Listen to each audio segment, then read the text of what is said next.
గుట్కాపై దాడులు జరుగుతున్న అమ్మకాలు ఆగడం లేదు. తాజాగా సంగారెడ్డి జిల్లా ఐటీఏ బొల్లారం మున్సిపల్ పరిధిలో నిషేధిత గుట్కాను బొల్లారం పోలీసులు స్వాధీనం చేసుకున్నారు. నెల రోజుల వ్యవధిలో సుమారు 20 లక్షల విలువైన గుట్కాను స్వాధీనం చేసుకున్నట్లు పోలీసు అధికారులు వెల్లడించారు.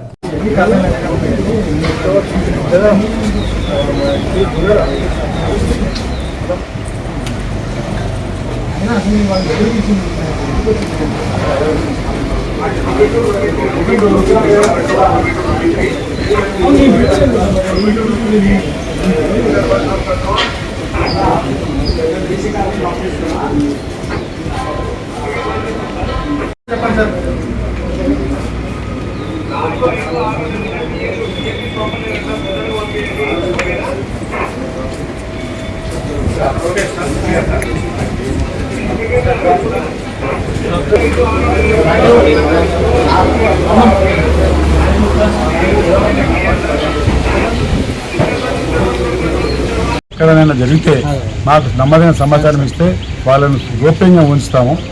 ఎక్కడ గిట్ట గుట్కా కానీ అమ్మినట్టు సమాచారం ఇస్తే చాలు మాకు, మేము తప్పకుండా వాళ్ళని పట్టి కేసులు వేస్తాం. పని చేస్తున్నాను నేను. మాకు నమ్మదైన సమాచారం ప్రకారంగా ఫస్ట్ దత్తు దగ్గరికి పోయినాము. దత్తు తర్వాత రాకేష్